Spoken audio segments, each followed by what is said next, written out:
Rabbil alamin wassalatu wassalamu ala nabiyyina Muhammadin wa ala alihi wa ashabihi wa man sara ala nahjihi ila yaumiddin, amma ba'd. Uhayyikum bitahiyatil Islam. Assalamualaikum warahmatullahi wabarakatuh. Alhamdulillah, kita bersyukur pada Allah Subhanahu wa taala atas nikmat yang Allah berikan pada kita semua. Di antara nikmatnya adalah nikmat bisa belajar agama. Kenapa kita harus yakini belajar agama adalah bagian kenikmatan? Karena di dalam belajar agama terdapat berbagai macam janji kebaikan. Oleh karena itu kita yakini belajar agama adalah bagian dari kenikmatan yang Allah berikan pada kita, dan kita patut untuk berterima kasih ataupun bersyukur kepada Allah Subhanahu wa taala.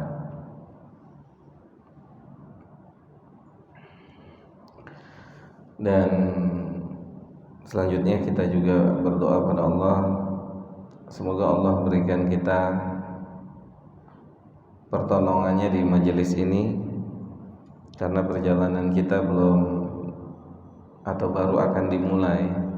Perjalanan belajar kita baru akan dimulai, dan syaitan tidak akan tinggal diam.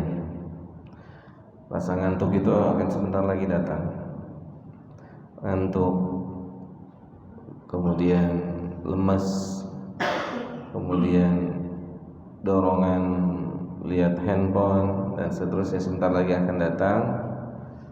Maka kita mohon pada Allah, semoga Allah Ta'ala bantu kita di dalam majelis ini agar kita bisa maksimal mendapatkan apa yang dijanjikan oleh Allah Subhanahu wa taala dan juga oleh Nabi kita Muhammad sallallahu alaihi wasallam. Baik jamaah yang dimuliakan oleh Allah Subhanahu wa taala, kita akan lanjutkan kajian kita malam hari ini insyaallah taala. Kajian dari pembahasan salah satu karya ilmiah yang ada di atas permukaan bumi ini, yang ditulis oleh Fadilatul Syekh Muhammad Saleh Al-Munajjid hafizahullah ta'ala, yang beliau berikan judul Muharramatun istahana biha katsirun minan nas, yaitu perbuatan-perbuatan yang dinyatakan haram secara syariat, secara dalil, karena tidak boleh menghalalkan dan menghalalkan ataupun mengharamkan sesuatu kecuali ada dalilnya, ya, kecuali hanya Allah yang berhak untuk menghalalkan dan mengharamkan sesuatu. Maka berdasarkan dalil-dalil dari Al-Quran dan Sunnah yang ditinjau oleh para ulama, ada beberapa hal yang ternyata dalam Islam itu diharamkan, dan hal ini dirasa biasa oleh mayoritas manusia, ya. Dirasa hal ini biasa, apalagi kalau udah yang ngelakuinnya banyak, seakan-akan banyak itu menjadi dalil akan dibolehkannya sesuatu yang diharamkan, ya, seakan-akan banyak itu menjadi dalil, padahal banyak atau sedikit bukan menjadi dalil boleh atau tidak bolehnya dikerjakan atau dilakukannya suatu perkara. Kita awali misalnya jamaah yang dimuliakan oleh Allah Subhanahu wa taala. Kita lihat firman Allah Subhanahu wa taala dalam Al-Qur'anul Karim ketika Allah Subhanahu wa taala menjelaskan tentang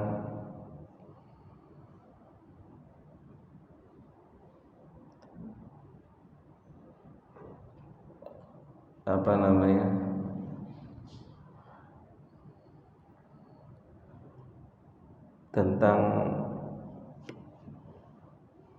tidak menjadi jaminan dalam hidup ini bahwasanya sebuah jumlah atau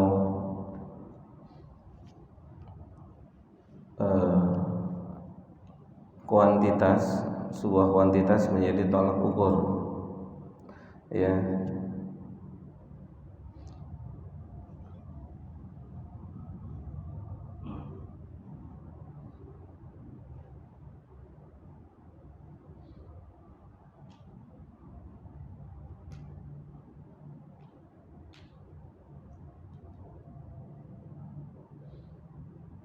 Allah berfirman dalam surah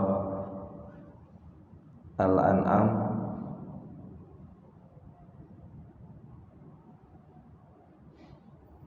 di ayat 116,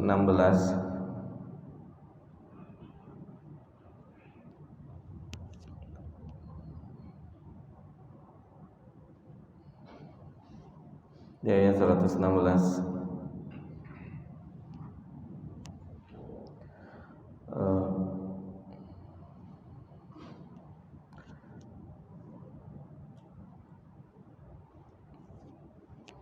apa kata Allah? Wa in tuti' aktsara man fil ardi, jika kita manusia mengikuti, atau kata Allah Subhanahu wa taala, jika kamu mengikuti mayoritas manusia di bumi ini, wa in tuti' aktsara man fil ardi, jika pola hidup kita itu mengikuti atau hanya sebatas mengikuti mayoritas manusia, ya, mayoritas manusia melakukan A ikut, melakukan B ikut, melakukan C ikut. Kata Allah Subhanahu wa taala, jika pola hidup kita kayak begitu, seperti misalnya kita bicara riba, hari ini banyak tawaran ribawi rumah, ya, benar nggak sih? Rumah, ya, rumah, kendaraan, terus akhirnya nggak sedikit di antara kita latah ikut-ikutan, padahal secara hukum apa? Secara hukum agama dilarang, ya, dilarang. Tapi sebagian kita terfitnah, terkena ujian dalam masalah ini, terkena ujian dalam masa ini, ya, seperti banyak contohnya, ya, yang di pinggir jalan mengatasi masalah dengan masalah yang baru, gitu ya. Tahu nggak tuh? Apa tuh, Pak? Mengatasi masalah dengan masalah yang baru, ya, kayak gitu. Gak sedikit di antara kita yang sudah belajar agama terfitnah atau jatuh dalam perkara ini, ya. Dan di antara alasannya banyak manusia yang melakukannya. Maka kata Allah, kalau pola hidup kita itu tergantung keumuman manusia, kata Allah apa?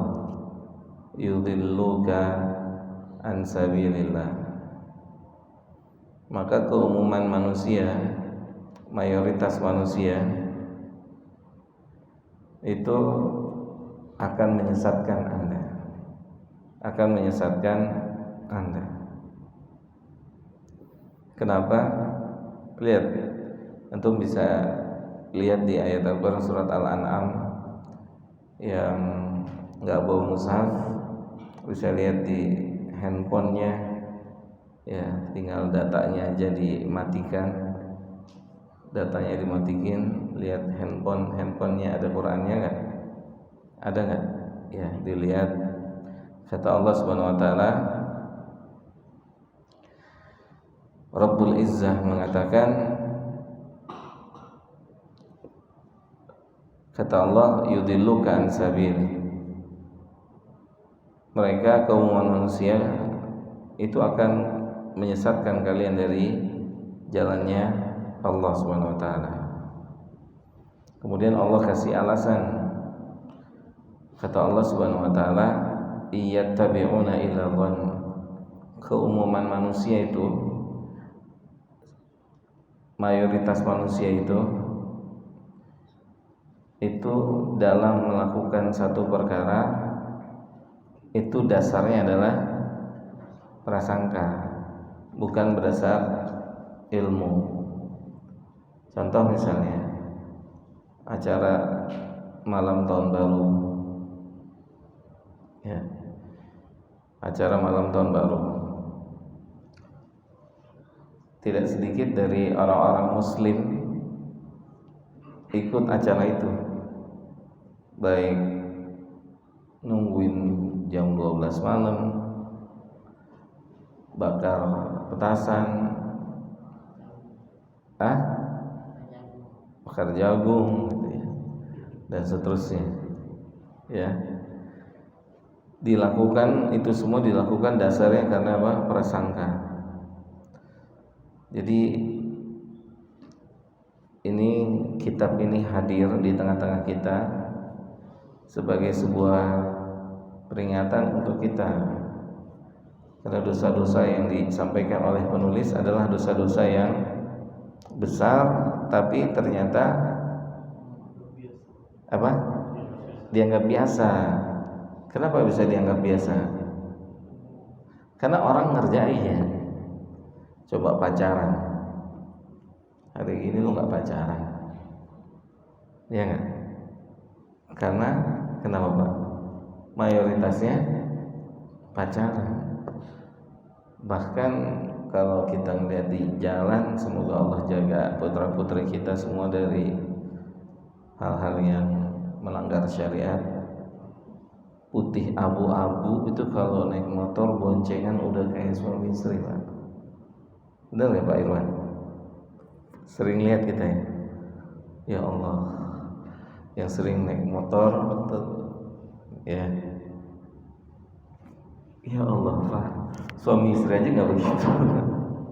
Hah?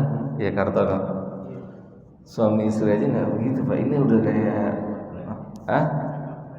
la haula wala quwata illa billah. Kenapa? Dunia milik mereka berdua, ya, gitu Pak. Dan mayoritas begitu, ya, mayoritas seperti itu.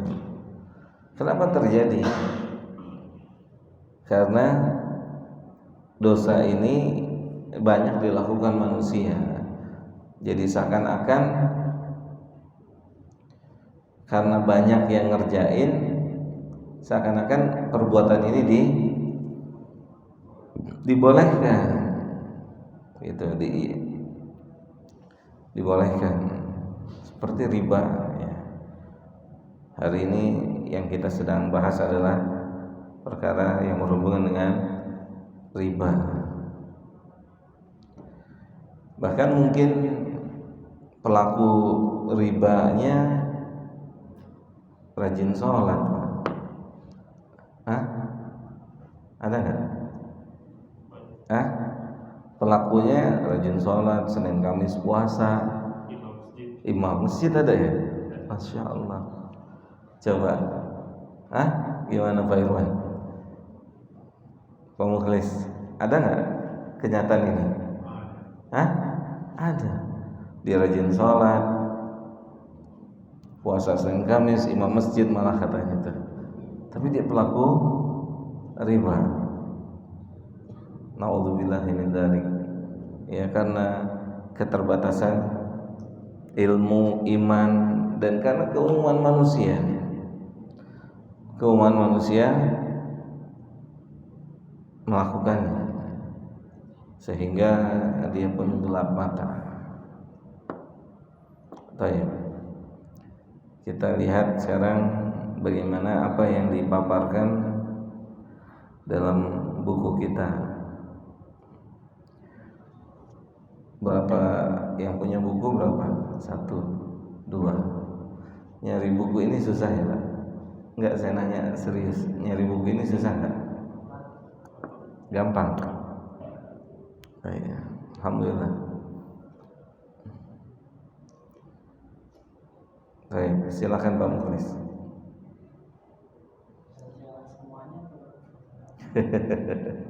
Kenapa Pak?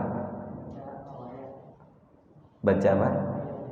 Baca bab riba, aklu riba. Makan uang riba. Dalam kitab suci Al-Quran, Allah tidak pernah memaklumkan perang pada seorang kecuali pada pemakan riba. Allah berfirman, ya ayyuhallazina amanu taqullaha wa zaru ma baqiya minal riba in kuntum mu'minin. Lam taf'alu fazanu bihablin minallahi wa rasul. Hai orang yang beriman, bertakwalah kepada Allah dan tinggalkanlah sisa riba yang belum dipungut. Jika kamu orang-orang yang beriman, maka jika kamu tidak mengerjakan meninggalkan sisa riba, maka ketahuilah bahwa Allah dan Rasulnya akan memerangi. Al-Baqarah ayat 278. Iya.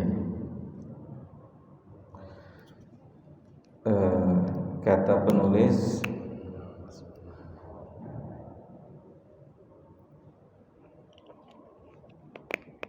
dalam ayat Al-Quran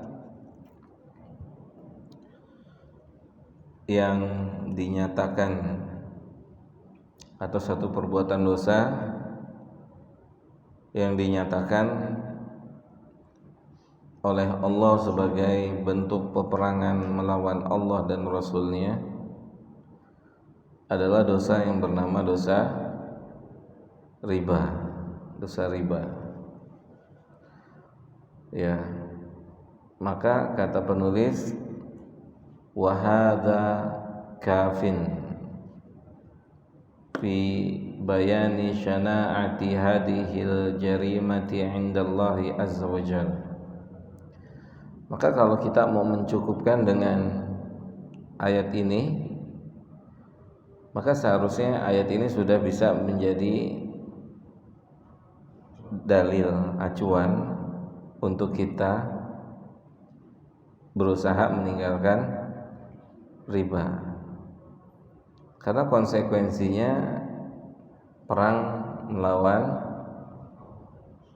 Allah dan Rasulnya, biharbin minallah wa rasulihi. Konsekuensinya perang melawan Allah dan Rasulnya.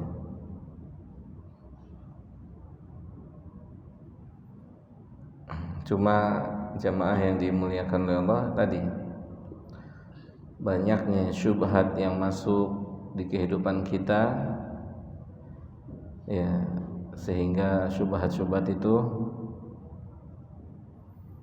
mendorong kita jatuh ke dalam ribawi, jatuh ke dalam satu perbuatan dosa ribawi. Ya, bahkan lebih dahsyat lagi, lebih tragis lagi, sebagian saudara kita mereka nggak paham atau kurang paham tentang riba, sehingga mereka cuek dengan riba. Maka ayat ini seharusnya bisa menjadi patokan acuan buat kita semua, kalau riba itu adalah sesuatu hal yang jelek, sesuatu hal yang buruk. Ya, riba adalah sesuatu hal yang jelek, sesuatu hal yang buruk, yang selayaknya sepatutnya kita berusaha untuk meninggalkannya. Kadang-kadang difokus dengan hal-hal yang bermuamalah Islam. Iya, makanya itu Pak. Tadi kan kita sebutin ya Pak ya. Sekarang bahkan pelakunya saja ya terkadang beratribut seperti orang baik, syar'i misalkan, atau atribut pakaian dari pelakunya meyakinkan Pak, jenggotan misalnya, pakai baju gamis misalnya, sholat di masjid dan seterusnya. Ya, jadi banyak kaum muslimin yang tertipu dengan kondisi ini karena mereka nggak paham, mereka nggak ngerti. Baik, silakan Pak Mukhlis. Cukup ayat di atas menjadi petunjuk betapa keji dosa riba di sisi Allah. Oke. Orang yang memperhatikan pengaruh riba dalam kehidupan individu hingga tingkat negara, niscaya akan mendapatkan kesimpulan melakukan kegiatan riba mengakibatkan kerugian, kebangkrutan, kelesuan, kemandekan, dan kelemahan. Oke, secara umum lihat jamaah, riba bagian dari dosa atau riba dosa kan? Dosa besar. Yang kita tahu dari hadis Nabi, dosa itu ada efeknya nggak? Ada efeknya nggak dosa? Efek dosa itu apa? Nabi bilang apa efek dari sebuah perbuatan dosa? Ditanamkan satu titik hitam kan? Di mana? Di hatinya. Itu efek tuh. Bagaimana ketika pelaku dosa riba ini tidak bertobat kepada Allah? Berarti semakin hari apa? Semakin tambah hitamnya. Hitam. Dan dia tertipu, dia punya hati kelam.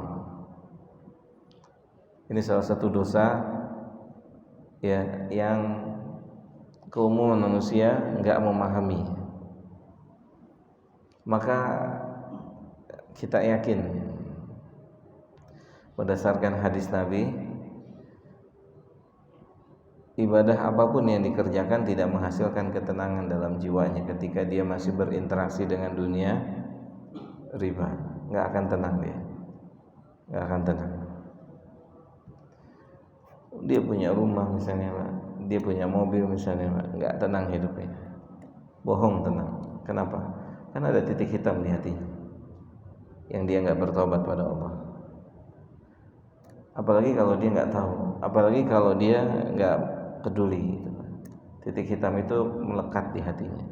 Semakin hari ibadah dia ibadah tapi nggak ada rasanya.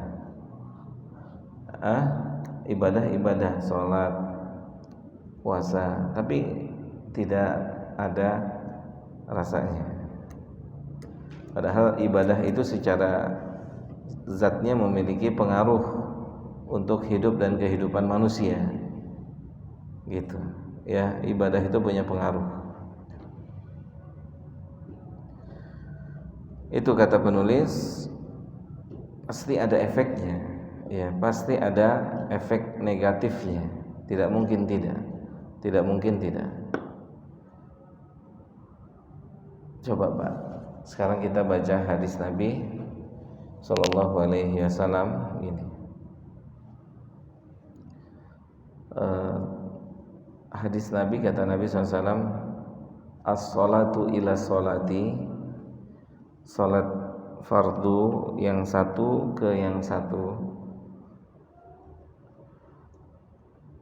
kemudian Jumat ke Jumat, kemudian Ramadan ke Ramadan, kemudian umrah ke umrah. Itu apa kata Nabi? Menghapuskan dosa di antara keduanya. Oke? Menghapuskan dosa di antara keduanya. Dengan syarat apa?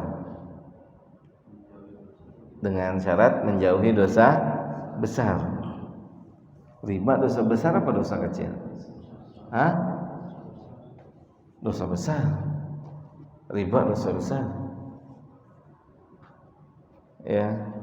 Bagaimana bisa diampuni antara sholat subuh ke sholat zuhur, dosa kecilnya gimana diampuni kalau dia sebagai pelaku riba? Paham enggak Pak? Coba antum cari Gus hadis itu Gus. Ada bacanya. Bismillah. Dari Abu Hurairah radhiyallahu anhu, Nabi sallallahu alaihi wasallam bersabda, salat 5 waktu, Jumat ke Jumat dan Ramadan ke Ramadan adalah penghapus dosa-dosa yang di antara semua itu jika dosa-dosa besar dijauhi. Ya itu dipersyaratkan dari zuhur ke asar. Kalau dikerjakan itu jika ada dosa kecil di antara zuhur asar dengan sebab sholatnya, ya dengan sebab sholatnya bisa diampuni dosanya. Tapi dengan syarat apa? Dosa besarnya dijauhi. Paham enggak? Tapi kalau dosa besar itu enggak dijauhi, dikerjakan, dilakukan, maka enggak berfungsi hadis ini. Paham enggak, Pak? Coba lagi, umroh ke umroh. Antum bulan ini umroh, 3 bulan lagi antum umroh. Seharusnya dari umroh yang pertama ke umroh yang kedua ada dosa kan? Ada dosa kan? Ada ya? Ada dosa.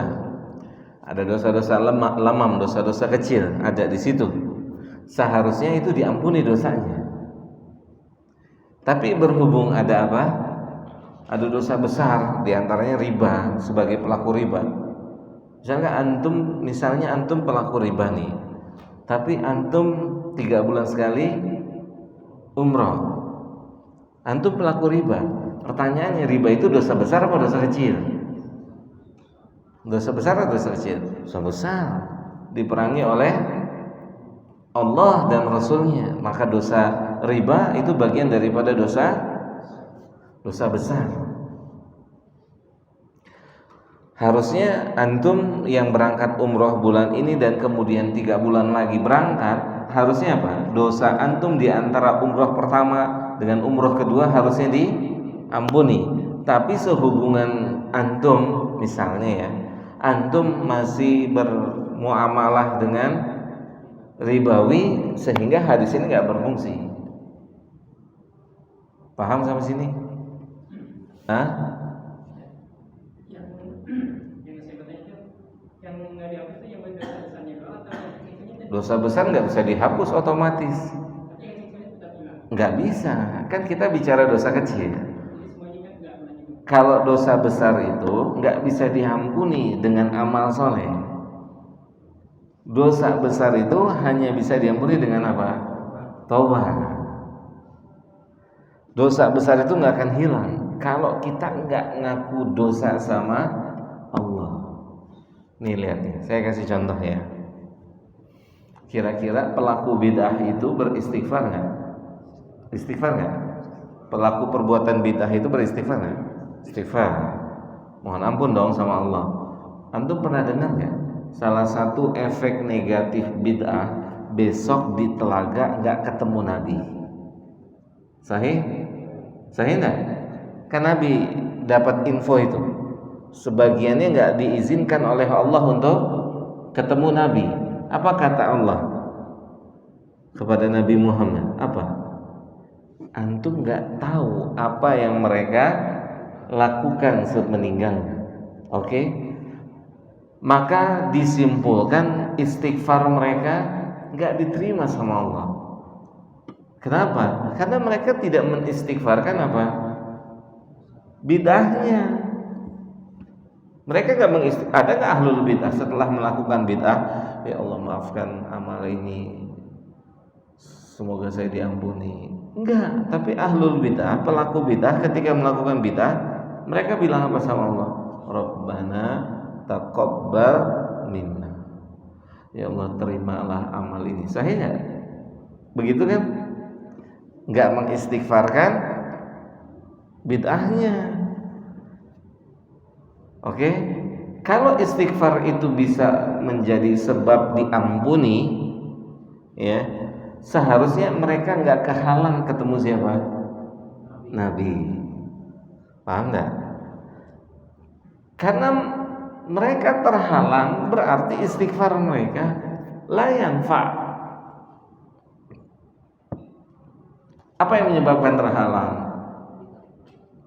Bid'ah. Yang menyebabkan terhalang, mereka melakukan bid'ah dan mereka tidak bertobat, tidak mentaubati dosa bid'ahnya itu.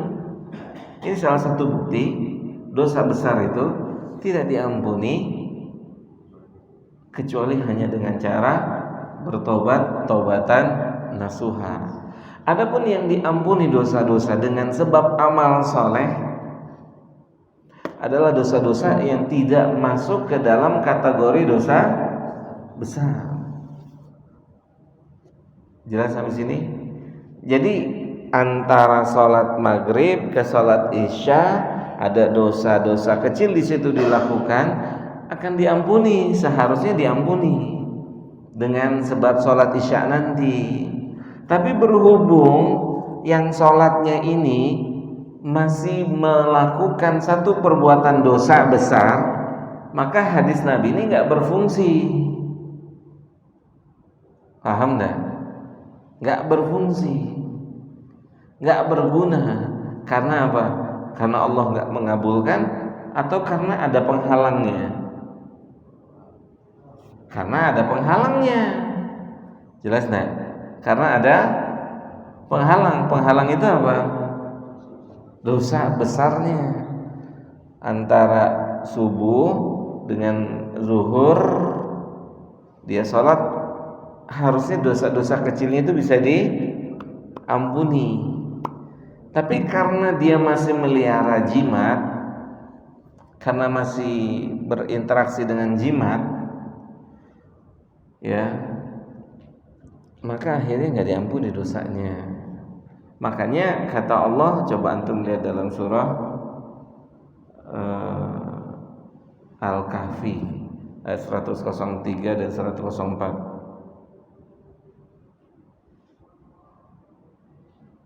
Atau sebelumnya kita lihat surat, ya nanti kita lihat surat Al-Kahfi, kita lihat surat Al-Bayyinah. Kata Allah Subhanahu wa taala tentang orang-orang kafir, ulaika hum syarrul bariyah. Ana tanya sama antum, ada enggak orang kafir bangun masjid? Ada enggak? Orang kafir bangun masjid? Ada. Nyantunin anak yatim ada enggak? Orang kafir nyantunin anak yatim? Banyak.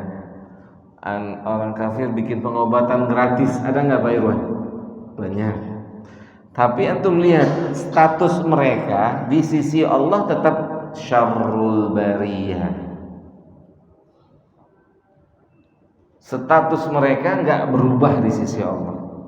Pertanyaannya, kenapa enggak berubah? Siapa yang bisa jawab? Padahal udah bangun masjid, udah bangun musola, udah bangun pondok misalnya, udah bangun tempat penampungan anak-anak jalanan misalnya dan lain-lain, kegiatan sosial. Kenapa nggak berubah statusnya? Karena mereka kan Kafir dosa besar. Karena dosanya nggak bisa dikalahin sama amalnya. Ini menunjukkan amal itu bertingkat-tingkat, dosa juga bertingkat-tingkat. Sebaik-baiknya orang kafir, ya, kalau mereka tidak mengucapkan 2 kalimat syahadat, itu nggak berfungsi buat mereka, nggak berguna. Paham nggak? Begitu konsepnya. Nah, makanya di ayat surat Al-Kahfi di ayat 103 ayat 104, apa kata Allah tuh? Ya, coba lihat suratnya. Bismillah.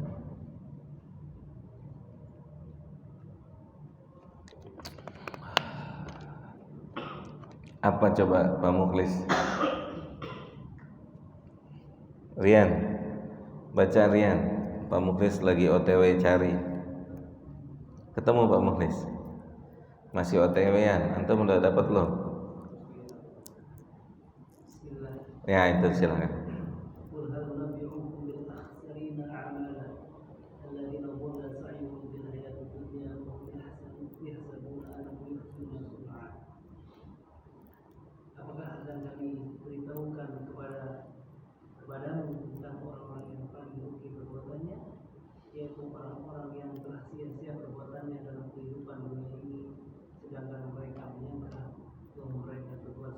Nah, ayat ini tuh mengerikan. Kenapa mengerikan? Jadi Allah mengatakan kul hal unabbiukum, sampaikan kepada manusia, mau nggak saya informasikan kepada Anda siapakah manusia yang paling merugi? Siapa manusia yang paling bangkrut? Kemudian Allah bilang di ayat berikutnya, alladzina dhalla sa'yuhum fil hayatid dunya. Yang paling bangkrut itu orang yang udah capek sholat, udah capek puasa, udah capek zakat, baca Quran, haji, umroh, ternyata sia-sia. Ternyata sia-sia. Ini kan seharusnya dapat perhatian buat kita. Ayat ini harus mendapat perhatian. Kenapa? Jangan-jangan kita masuk di ayat ini karena kita nggak memperhatikan kriteria. Lihat kata Allah apa? Kata Allah Jalla dzikruhu, apa yang menyebabkan mereka bangkrut, mereka rugi saat ketemu Allah nanti? Apa? Yahsabuna, karena mereka mengerjakan amal itu dibangun di atas prasangka, bukan di atas ilmu. Paham antum? Jadi membangun amalnya karena prasangka. Annahum yuhsinuna sun'a. Enggak ditimbang dulu. Pokoknya kayaknya sih baik nih, kayaknya amal soleh nih, kayaknya diampuni nih, kayaknya diterima nih. Semua itu dibangun di atas prasangka. Itulah buruknya prasangka. Prasangka tanpa dasar. Berprasangka kepada Allah juga tuh harus dengan ilmu. Ana tanya sama antum coba cek, tanya deh sama yang teman-teman kita, saudara-saudara kita yang belum sholat hari ini, yang belum sholat, semoga Allah berikan hidayah buat mereka. Yang masih mabuk, semoga Allah berikan hidayah buat mereka. Yang masih bermaksiat, semoga Allah berikan hidayah buat mereka. Allahumma amin.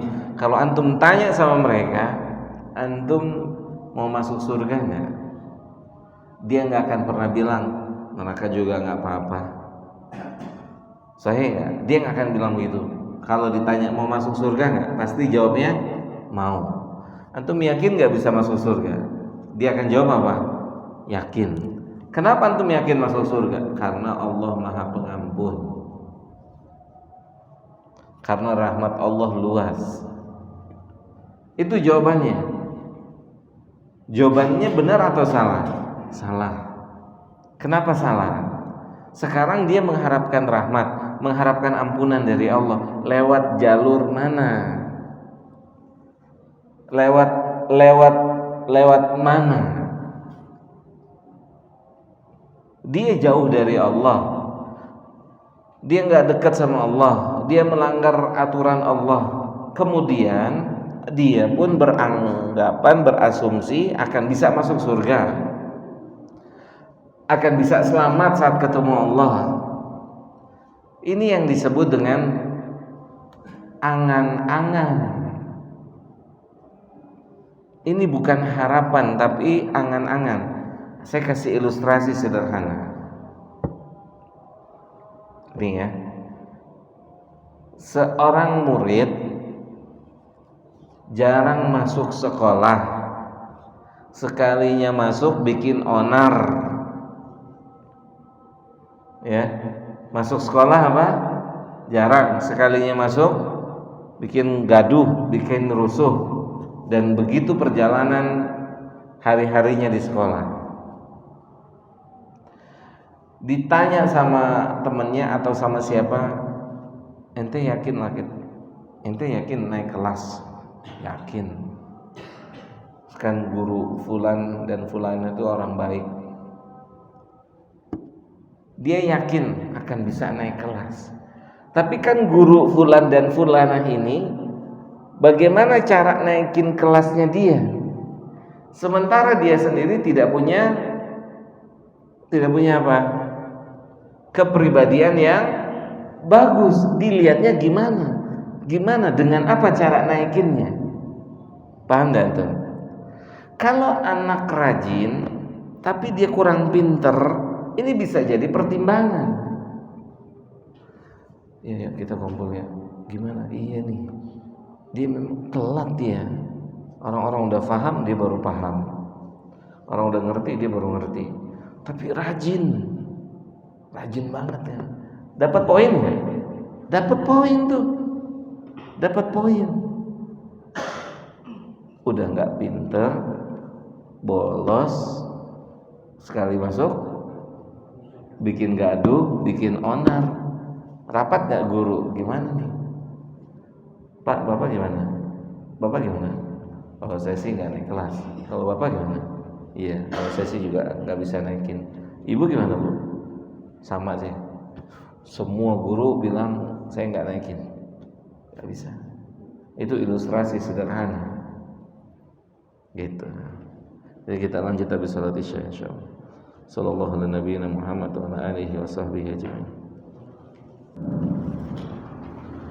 Wassalatu wassalamu ala Rasulillah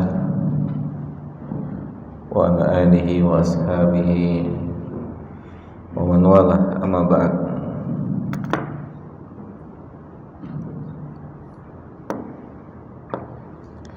Baik jamaah, kita lanjutkan kembali kajian kita.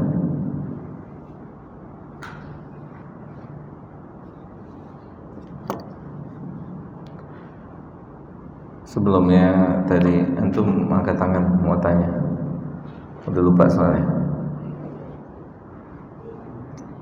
Hah? Tadi saya menanya, tadi kan dosa-dosa itu nggak diampuni karena apa? Karena ada dosa besar gitu. Jadi gini. Maksudnya saya bertanya lagi, lalu cara mengampuni itu kan katanya dengan taubat. Tapi kan ada syafaat ini. Nah, dengan syafaat ini bisa nggak? Iya, kan tadi sudah kita singgung sedikit.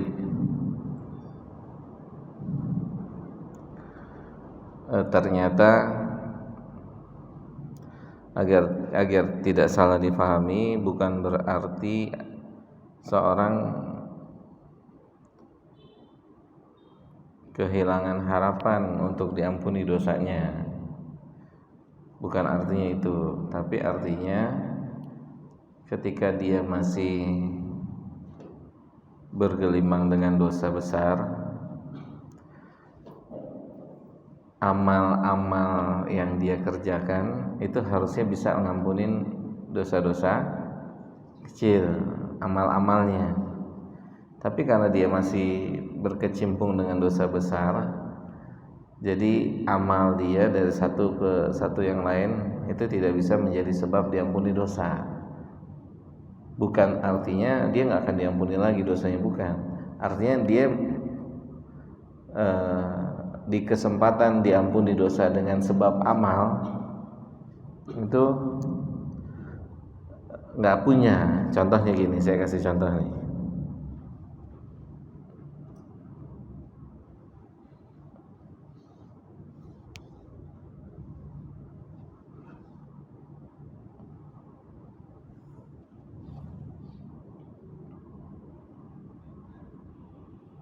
Untuk lihat surat Hud, silakan dibuka surat Hud ayat 114.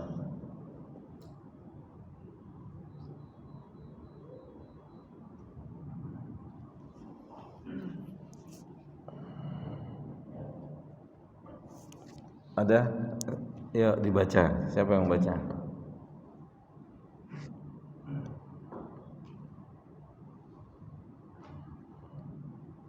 Silakan baca.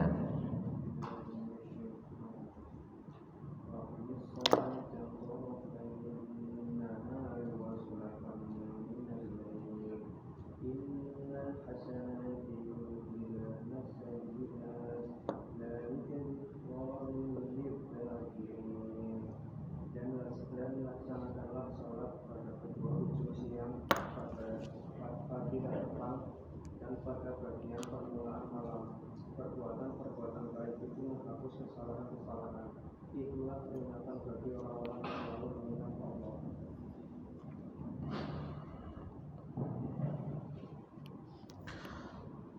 Innal hasanati yulhibna sayyiati. Sesungguhnya kebaikan-kebaikan itu bisa secara otomatis menghapuskan keburukan. Ya, keburukan-keburukan yang kecil, dosa-dosa kecil itu secara otomatis bisa dihapuskan dengan sebab kebaikan. Oke.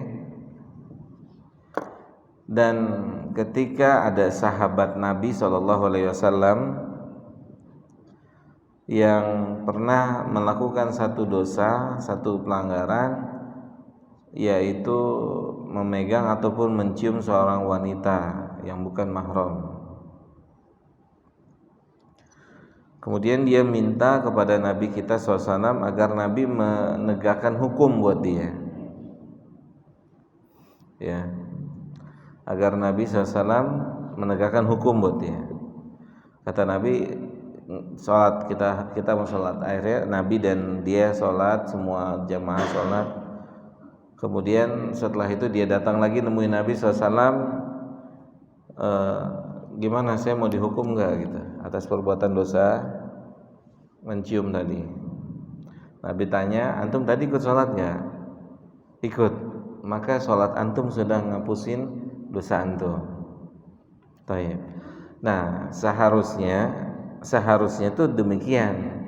Amal soleh bisa menjadi sebab dihapuskan, ya, amal soleh bisa menjadi sebab dihapuskan dosa-dosa kecil.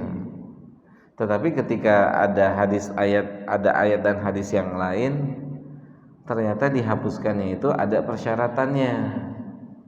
Persyaratannya itu adalah ketika dia menjauhi dosa besar, gitu. Ya, ketika dia menjauhi dosa besar, maka amal-amal baik itu bisa secara otomatis menghapus amal buruk yang kecil. Bisa dipahami? Nah, jadi bukan artinya seseorang kehilangan kesempatan untuk diampuni dosanya, tetapi dia masih tetap punya peluang untuk diampuni, tapi lewat cara yang lain. Misalnya cara yang lain, dia bertobat, dia minta maaf, dia mohon ampun sama Allah. Cuman dia tidak mendapatkan bagian dari orang yang akan diampuni dosanya dengan sebab amal baiknya itu. Kenapa? karena dia masih melakukan dosa besar. Jelas sampai sini? Karena dia masih melakukan dosa besar. Adapun sahabat ini ya, maka kenapa Nabi SAW mengatakan kebaikan Anda tadi ke sholat nggak ikut, maka sholat itu udah ngapusin dosa yang tadi, karena dia tidak melakukan dosa-dosa yang besar. Nah, nanti ya artinya gini, berarti manusia masih berpotensi untuk diampuni sama Allah di sini. Nah, terus bagaimana dengan syafaat? Demikian juga dengan syafaat. Syafaat itu kan pertama yang harus kita yakini gini, yang harus kita imani ya. Syafaat itu punya Allah, bukan punya Nabi.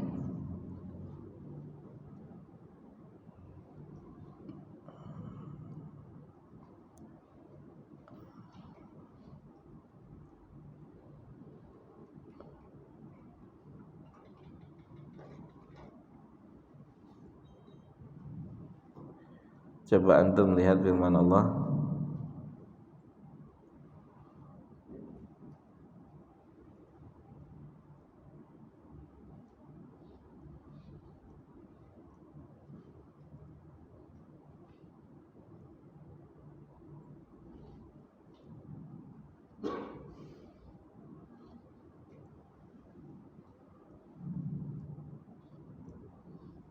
Di surat Az-Zumar di ayat ke-44.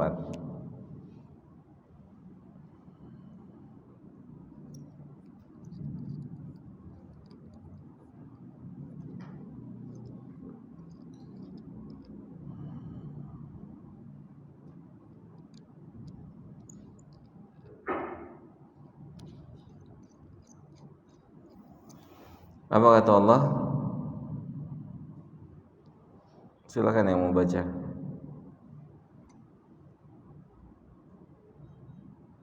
Walillahi syafa'atu jami'a lahu mulkus samawati wal ardh tsumma ilayhi turja'un.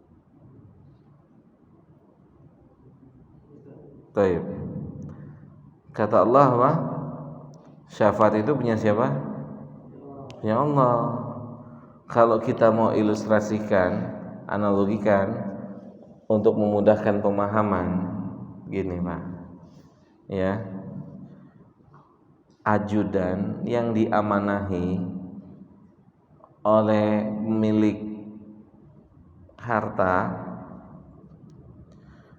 misalkan pemilik harta mengamanahkan kepada seseorang menjadi ajudannya, ngurusin rumah mewahnya, kendaraan mewahnya, dan seterusnya.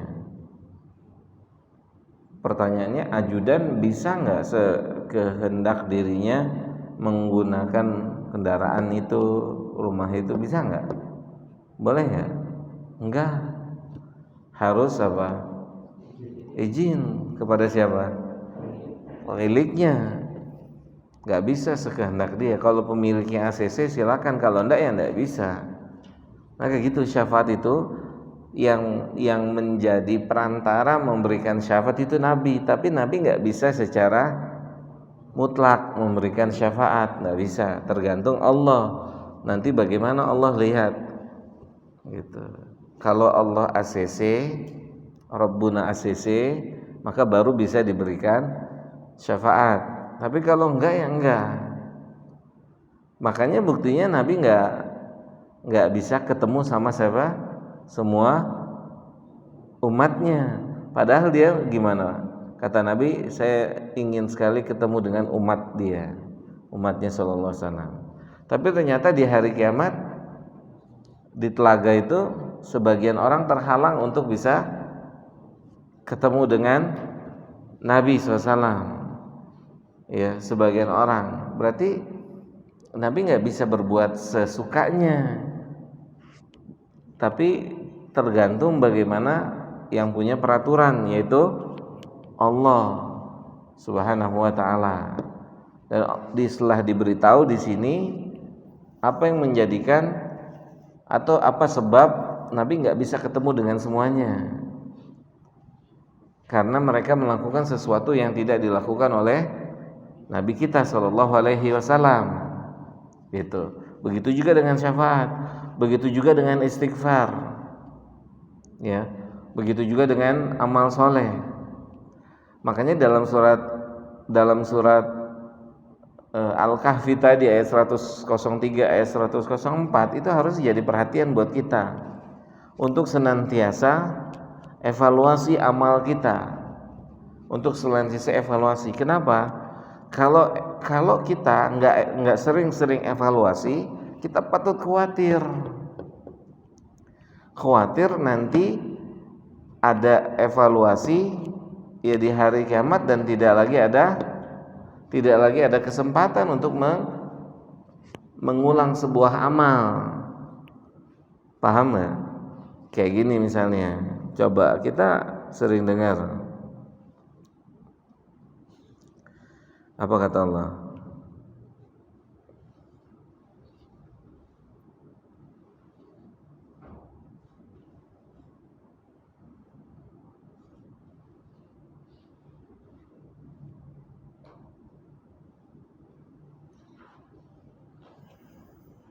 Surat Al-Hasyr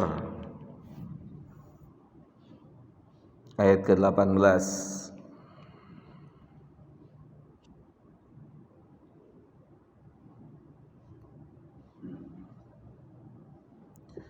Silakan dibaca.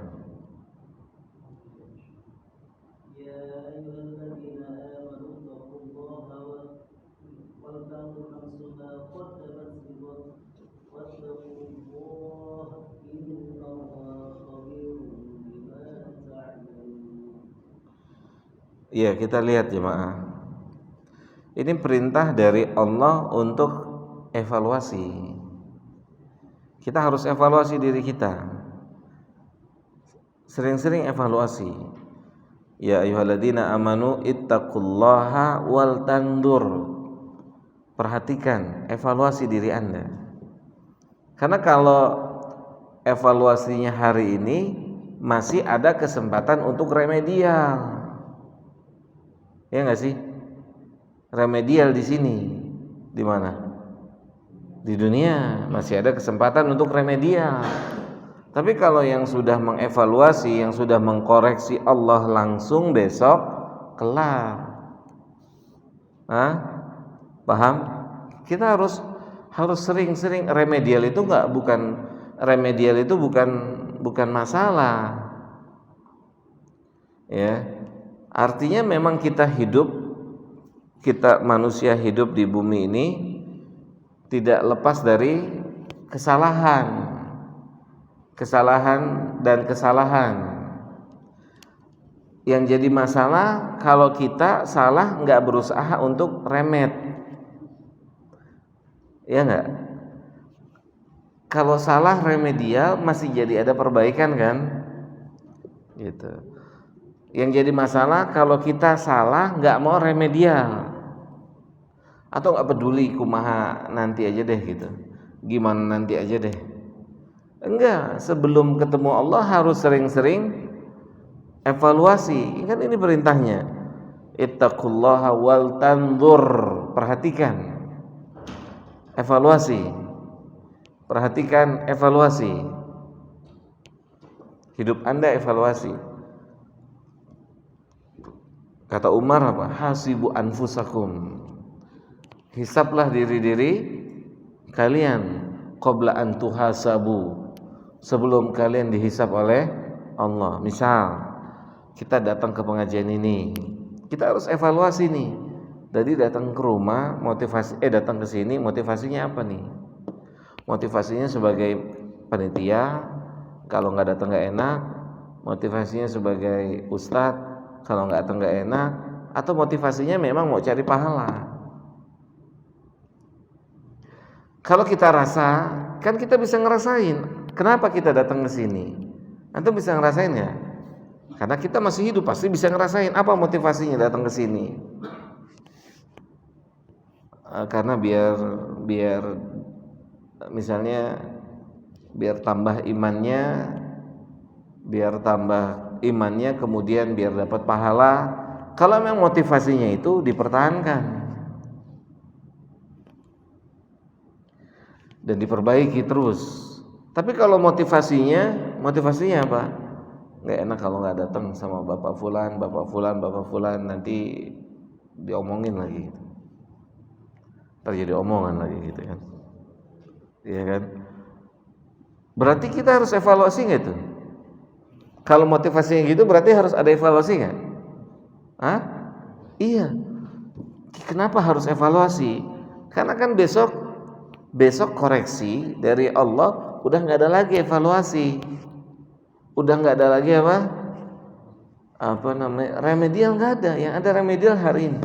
Ya Allah, ternyata yang saya rasakan, saya datang ke sini kajian motivasi utamanya kayaknya kecil untuk mendapatkan pahala, untuk mendapatkan ganjaran dari Allah, tapi karena kepentingan atau keperluan yang lain, maka kita evaluasi. Ya Allah, semoga besok bisa memurnikan kedatangan kita, kehadiran kita di majelis ini memang untuk ilmu, untuk pahala.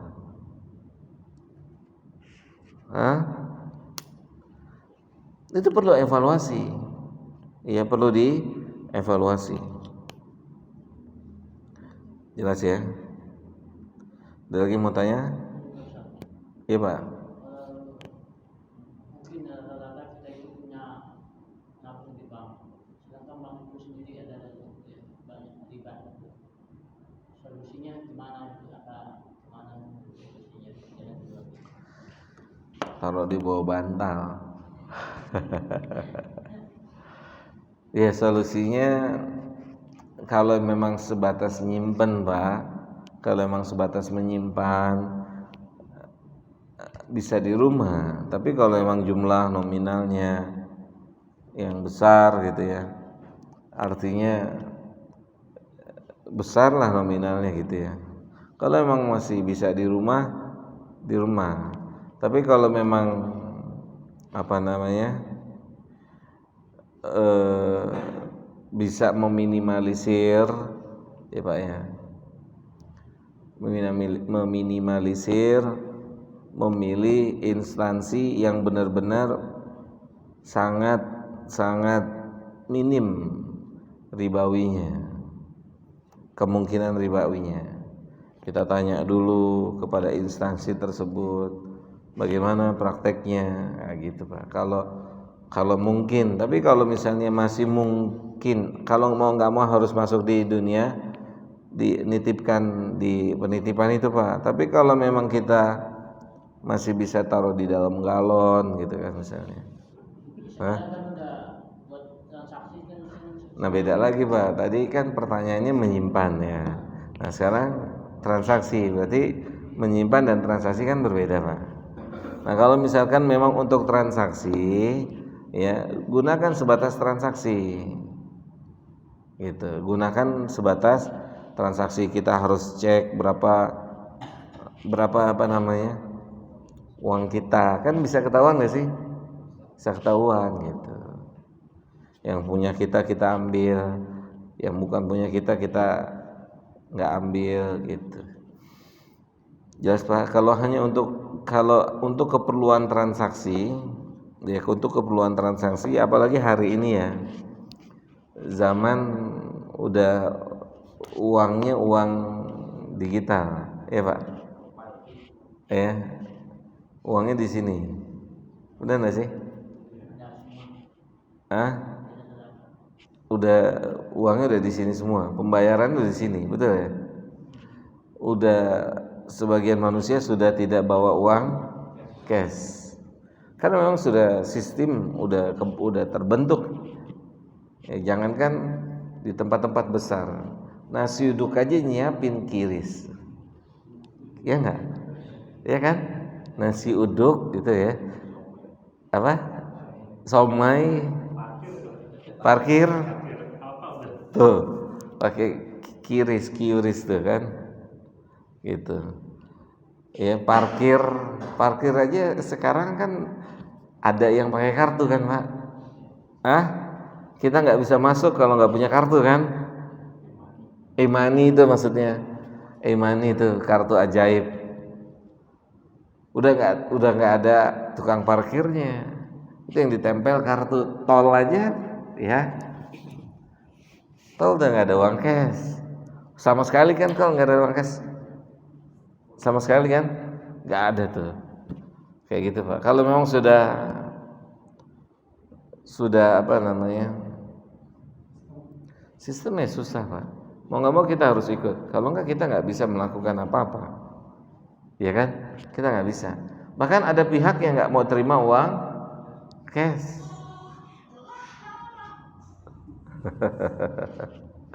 Ada pihak yang tidak mau terima uang cash. Ada nggak? Banyak. Udah sistemnya begini. Pik.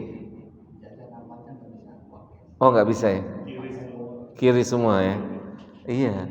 Jadi kalau memang fungsinya udah kayak begitu, ya mau nggak mau mata bihil balwa, sesuatu yang nggak bisa kita hindari. Naik bis aja, oke? Benar nggak sih? Jack Linko, udah nggak ada duitnya, hah? Maksudnya uang fisik, uangnya nggak ada kan? Kartu kan? Busway, kartu. Kereta, kartu. Mungkin kedepannya toilet juga pakai kartu kan? Ah? Apa? Udah ada ya? Toilet pakai kartu, pakai karcis. Insya Allah ya. Jadi mau toilet antum bukan nyari 2000-an lagi. Kartu ajaibnya ada isinya nggak? Ya, gitu Pak. Namanya siapa Pak? Lupa saya. Pak Imran. Pak Indra, ya, Insya Allah gitu Pak Indra. Ya, isi bensin aja pakai kartu ya Pak. Isi bensin tuh. Ya udah zamannya. Allah a'lam bishawab. Ada lagi? Pak. Saya mau mengingat tadi. Berarti ini persoalan sepertinya agak aneh dalam ini. Jika kita suruh hasibu, bisa apa yang tadi. Bagaimana kita mau menghisap sendiri kita sendiri tidak punya ilmu gitu. Nah, saya bicara tentang pelaku bid'ah misalnya. Pelaku bid'ah itu kan merasa yakin dia itu benar gitu. Bagaimana dia menghisap dirinya kalau dia sendiri ilmunya itu aja gitu. Nah, itu nanti berarti di akhirat syafaat tetap nggak ada. Iya. Lalu berdasarkan bagaimana dia mau menghisap dirinya kalau ilmunya itu aja. Itu kan secara tidak langsung pembelaan diri ya. Ya nggak sih? Membela diri. Makanya bantahan dari Allah sendiri Subhanahu wa ta'ala artinya gini, yang perlu digarisbawain dulu, uzur itu tetap ada, tapi uzur itu diberikan kepada pihak-pihak yang memang layak diberikan uzur. Tidak semua pihak bisa mendapatkan uzur. Ya.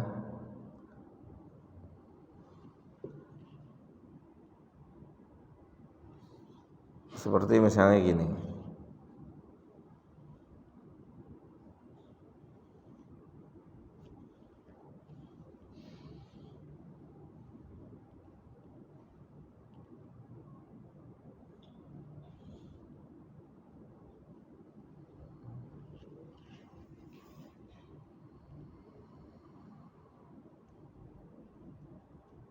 Kita lihat firman Allah dalam surat An-Nisa ayat 97.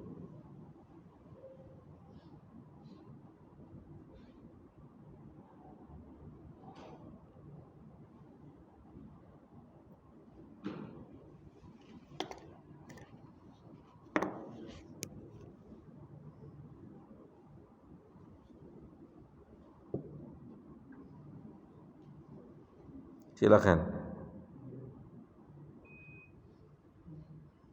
Dikencengin aja Pak AC-nya Pak. Dikencengin. Biar pada nggak tidur. Salah ya. Kedinginan ya Pak.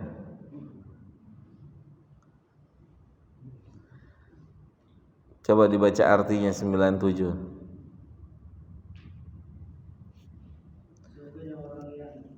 Orang yang diwafatkan malaikat dalam keadaan mengalaminya jadi pada mereka malaikat bertanya dalam keadaan bagaimana kalian ini? Mereka menjawab adalah kami orang-orang yang tidak sendiri di negeri Mekah. Kalau malaikat berkata, bukankah bumi Allah luas? Nah, tadinya dia menganggap dia akan dapat uzur kan? Iya nggak sih? Dia menyangka dia akan dapat uzur, ternyata dibantah sama malaikat. Bukannya bumi Allah luas. Yang dapat uzur tetap dapat uzur nanti di ayat 98-nya. Coba lanjut. Setelah malaikat, bukankah bumi Allah itu luas? Terus Sehingga kalian dapat berhijrah di bumi itu. Orang-orang itu tempatnya mereka jahanam dan jahanam itu seluruh tempat. ya. Kecuali mereka yang bertindas baik laki-laki ataupun wanita ataupun anak-anak yang tidak mampu berdaya upaya dan tidak mengetahui jalan untuk hijrah. Oke, ini uzur itu tetap ada. Tapi menurut standarnya Allah dia dapat uzur. Yang jadi masalah kadang-kadang kita menganggap kita atau pihak-pihak lain mendapatkan uzur, ternyata secara apa? Secara timbangan Allah tidak dapat uzur, tidak punya uzur. Contoh gini, misalnya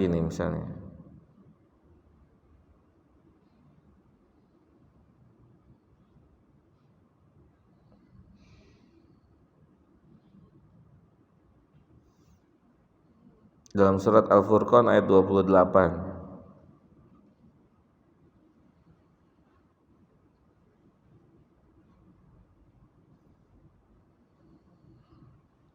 Kita baca artinya coba.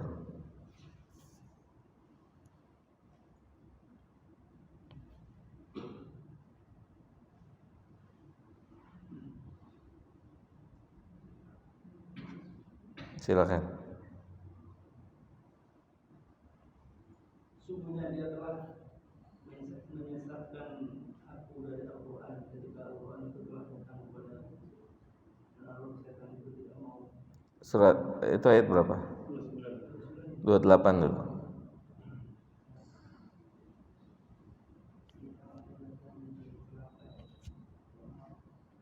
Aduhai kiranya dulu aku mengambil jalan bersama Rasul. Kecelakaanlah kecelakaan besarlah bagiku kiranya aku dulu tidak menjadikan simpulan untuk manusia. Oke, lihat. Ada sebagian orang besok nggak dapat uzur dari Allah. Perkataannya ini, ya laitani, ya kata dia, seandainya dulu saya nggak jadikan dia itu teman saya. Berarti dulu waktu hidup itu dia bisa memilih. Paham nggak tuh? Dia bisa memilih, bukan nggak ada pilihan. Seperti kita hari ini berteman bisa milih nggak? Bisa milih nggak? Kita bisa milih. Kita bukan nggak punya pilihan. Kalau nggak punya pilihan, kalau memang terbatas, sempit, nggak ada akses memilih, ya mungkin itu akan dapat uzur. Paham nggak? Tapi kalau kita punya kesempatan memilih, maka lihat perkataan mereka. Ya wailata laitani lam attakhid fulanan khalila. Seandainya dulu celaka saya nih enggak jadiin dia itu teman dekat, teman akrab. Laqad adallani anid dzikri ba'da idz ja'ani. ternyata dia ini menjauhkan kita atau menjauhkan saya dari mengingat Allah, dari peringatan Allah. Padahal peringatan Allah itu sudah datang. Itu. Uzur itu akan tetap ada. Uzur itu akan tetap ada, tapi untuk orang-orang yang memang layak diberikan uzur.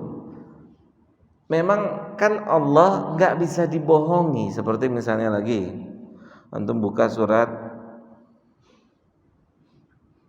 Al-Muluk ayat 10.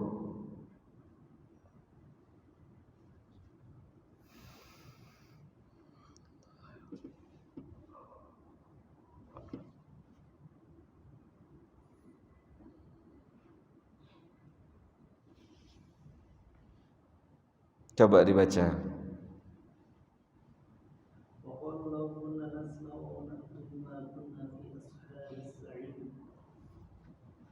Artinya dan mereka berkata seandainya kita mendengar, kata mereka apa? Seandainya mereka mendengar dan memikirkan. Oke, dia tahu peringatan, bukan nggak tahu. Nggak tahu. Kalau memang nggak tahu dapat uzur. Tapi yang nggak dapat uzur pura-pura nggak tahu. Ini kan mereka ucapkan nanti di hari kiamat. Wa qalu law kunna nasma'u aw na'qilu ma kunna fi ashabis sa'ir. Terus di ayat berikutnya Allah bilang apa? Fa'tarafu bi dzambihim fasuhqan li ashabis sa'ir. Gak ada gunanya pengakuan dosa hari itu, gak ada gunanya. Gak ada manfaatnya. Ya, tidak ada manfaatnya. Karena hari itu adalah hari pembalasan, nggak ada gunanya. Fa'tarafu, nggak ada manfaatnya. Fa'tarafu bidzanbihim.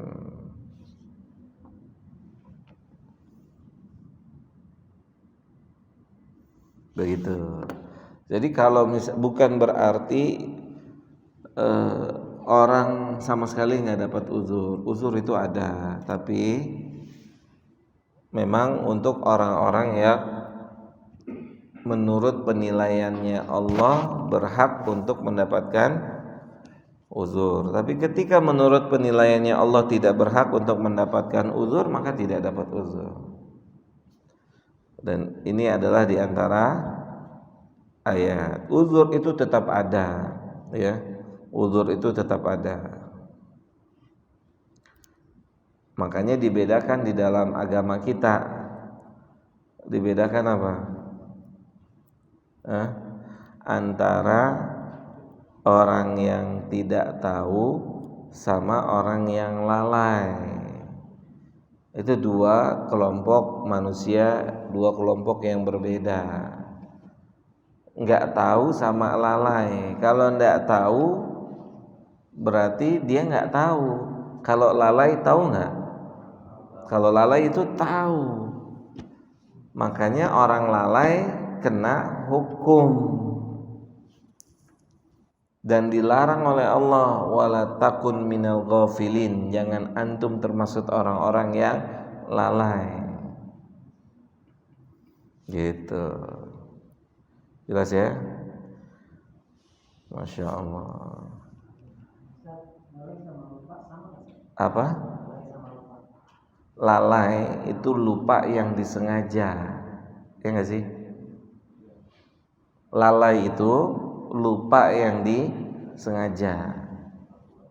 Kalau lupa, ya kalau lupa benar-benar lupa, yu'fa, dimaafkan. Lupa, blank, lupa dimaafin.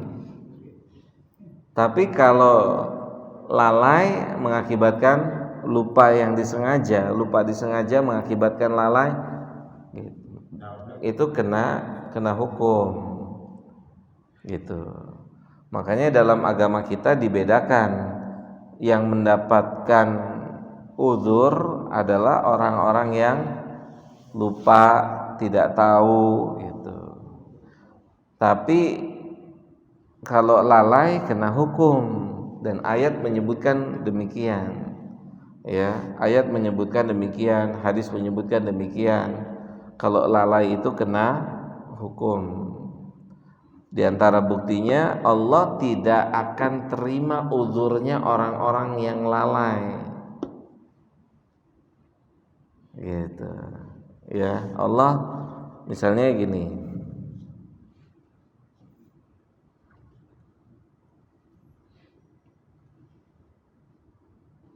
Antum lihat surat Al-A'raf ayat 172.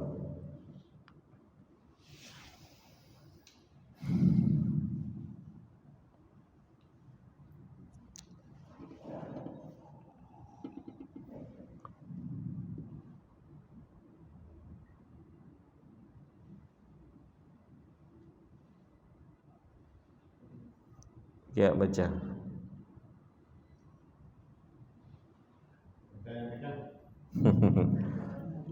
Iya, yang lain boleh. Pak, artinya baca artinya. Yang penting kita dengar artinya.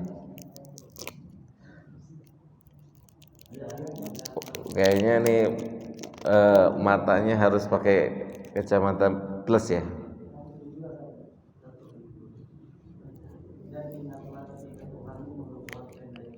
Bismillah.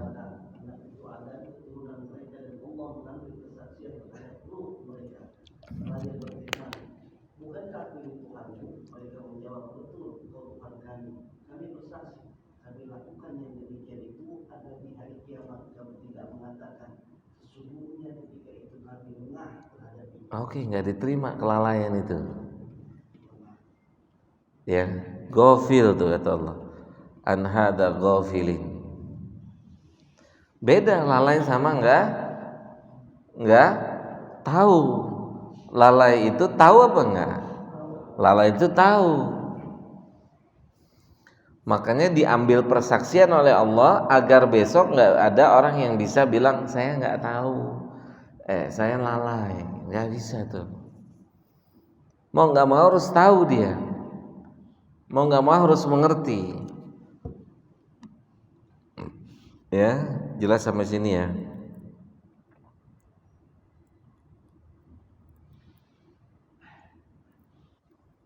Jangankan Allah, hukum manusia saja ketika akan ditetapkan dengan terbukti lalai dan nggak tahu, hukumannya sama apa beda? Hukum manusia loh. Gimana, Pak Irwan? Mana Pak Irwan? Gimana? Hukum manusia antara orang mengerjakan sesuatu karena lalai dan karena tidak tahu diberikan hukumnya sama atau beda? Lalai dan nggak tahu nih misalnya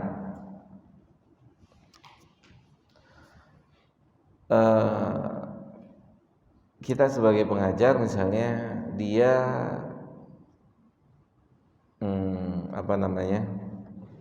di hari Senin harus ngumpulin tugas. Di hari Senin harus ngumpulin tugas. Kemudian dia dicek, ternyata dia nggak ngerjain tugas. Dicek sama gurunya, diinterogasi sama gurunya. Oh ternyata dia bukan nggak tahu, dia tahu karena dia masuk, dia ada di kelas. Dia tahu ada tugas. Kemudian ada temennya nggak ngerjain juga. Ada temennya nggak ngerjain juga. Temukan dengan kondisi yang berbeda. Saat penyampaian tugas itu setelah dicek, diinterogasi, ternyata dia dipanggil kepala sekolah atau dia ke ruangan kepala sekolah. Oke. Maka kepala sekolah ditanya, "Pak, dia bawa nama Bapak.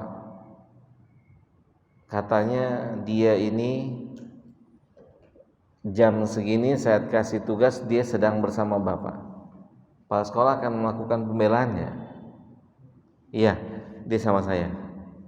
Oke, dia sama saya. Artinya apa? Pasti ketetapan hukumnya akan beda antara siapa? Yang pertama di jam diinformasikan apa? Diinformasikan tugas itu ada dengan orang yang nggak ada. Gitu. Dalam ketetapan hukum di negara kita, hukum manusia, antara orang nggak tahu punya ilmu nggak sih? Nggak punya ilmu. Sama orang lalai, itu hukum manusia aja beda. Apalagi hukum Allah. Allah lebih adil lagi daripada hukumnya manusia. Allah lebih adil. Allah tidak menghukum orang-orang yang memang jahil, bahkan dinyatakan langsung oleh siapa? Nabi sallallahu alaihi wasallam. Coba cari hadis itu, kata Nabi apa? Innallaha tajawaza li an ummati. Allah, kata Nabi kita SAW, menganggap atau Allah menganggap sebuah perbuatan dosa itu jika dilakukan oleh anak hamba dengan dasar lupa, terpaksa, lupa, terpaksa, itu dianggap tidak berdosa. Dianggap tidak berdosa. Lupa, ya. Tapi kalau lupa yang disengaja, berarti dia tahu nggak? Tahu. Misalnya gini, azan, Allahu Akbar, tapi bola lagi main nih. Dia ingat dia harus sholat, tapi gara-gara dia nonton akhirnya dia jadi lupa. Oh iya, gue belum sholat. Bolanya udah selesai, waktu sholatnya udah habis. Paham, bisa difahami sampai sini? Jadi dia lupa diawali dari lalai. Gitu. Wallahu a'lam bishawab. Hukum agama membedakan. Bahkan nih Pak, ketika kita bicara ilmu fikih, perbuatan kesalahan yang dilakukan oleh orang yang balik dengan orang yang belum balik, itu dalam agama kita membedakan hukuman kepada pelakunya, dibedakan. Dan dalam hukum pidana pun dibedakan kan? Hukum manusia beda nggak? Pembunuhan, yang melakukan pembunuhan anak-anak dengan yang melakukan pembunuhan orang dewasa, beda enggak hukumannya? Beda. Gitu. Wallahu a'lam bishawab. Baik, kita cukupkan dulu sampai di sini. Mudah-mudahan ada manfaatnya buat kita semua.